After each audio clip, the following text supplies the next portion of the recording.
guys, welcome to my channel. If this is your first time stopping by, feel free to check out my other videos, leave a like, comment, or even subscribe. If you like what you see, it would be greatly appreciated. Today I'm going to be breaking down a fill that I've been working on for a while. It's essentially taking a couple different flam rudiments and applying them around the kit. I got the inspiration from a Luke Holland blast beat, and I'm going to link a video right up here. It's a video of Luke himself showing his blast beat, and it's basically the same techniques that I am taking and applying to this beat, only I'm going to apply it to some different toms, some different feels, and it's not going to be a blast beat. It's not for metal drumming application. Before I get into the lesson, I want to shout out fellow YouTuber Drummer Jeff. He was kind enough to feature my last lesson video on his channel, which, by the way, if you haven't seen that lesson video, I'm going to put a link to it right up here. And over here, I'm going to link to Drummer Jeff's channel. You should definitely check him out. He's a lot of fun to listen to, and he's a great drummer.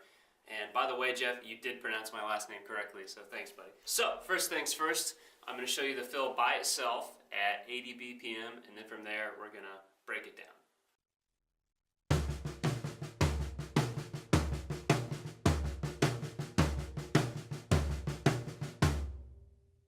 Alright, so let's look at what's going on here.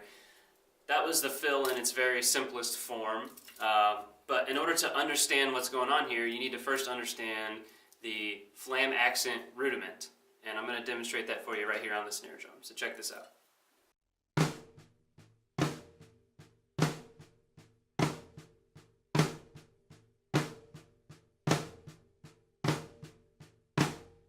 Once you have a good feel for that rudiment, you can start taking the accented notes and moving them to the toms. Okay, so it's going to look like this.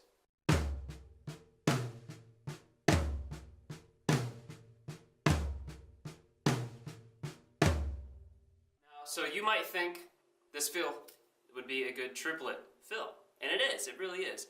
But what I like to do is take it and play the fill as 16th notes, and it gives it a whole different feel. And so I'm going to show you that now by demonstrating with the kick drum on quarter notes.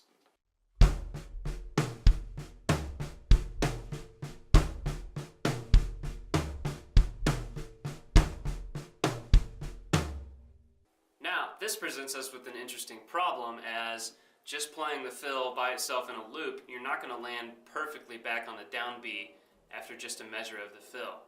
So what we do to counteract that is introduce a second flam rudiment, and that is the patafla-fla.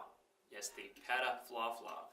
If you're a drummer who is well versed in his rudiments, you won't be laughing right now. But if you're just someone stumbled upon this lesson, you might be thinking I'm making that up, but no, I'm not. The patafla-fla is another flam rudiment that goes like this.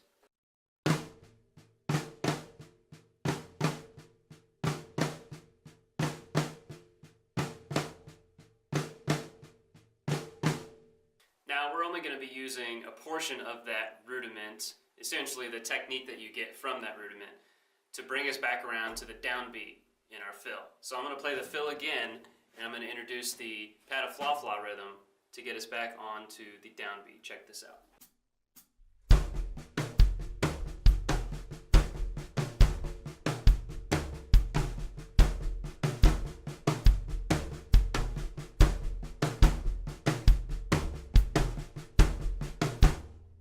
As you can see, with the patafla-fla introduced, you can play this fill continuously in a loop, and you come back down after one measure on the downbeat perfectly each time.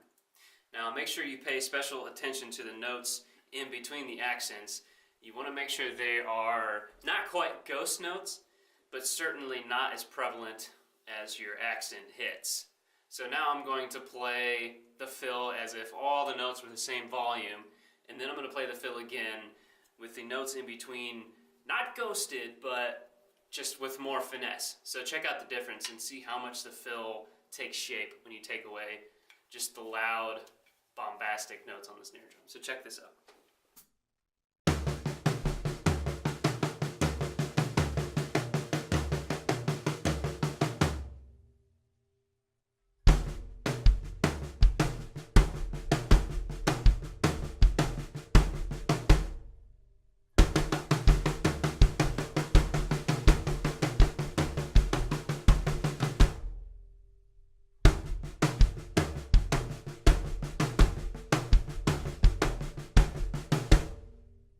So do you see how like really the fill comes to life when you play the accents, like really ring out those accents and focus on making those notes in the middle a little more finessed.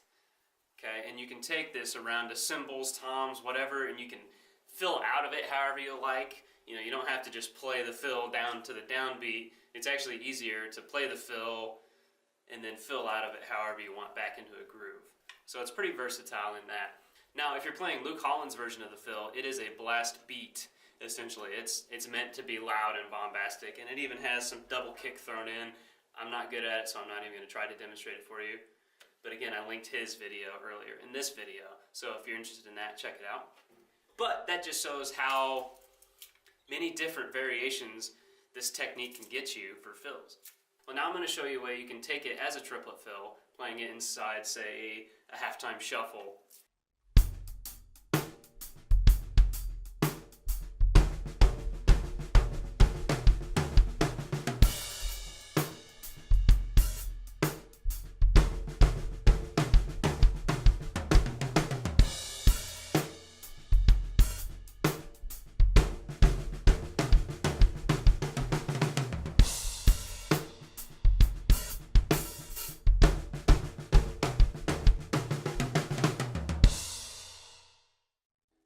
So what's going on there is I've moved the kick notes to match up with the triplet feel, and I introduce a third flam rudiment, the flam tap, which is essentially so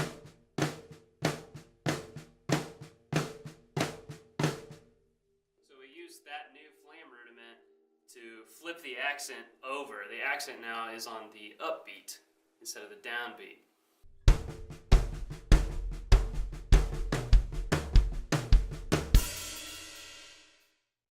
There you have it, guys. That's the fill.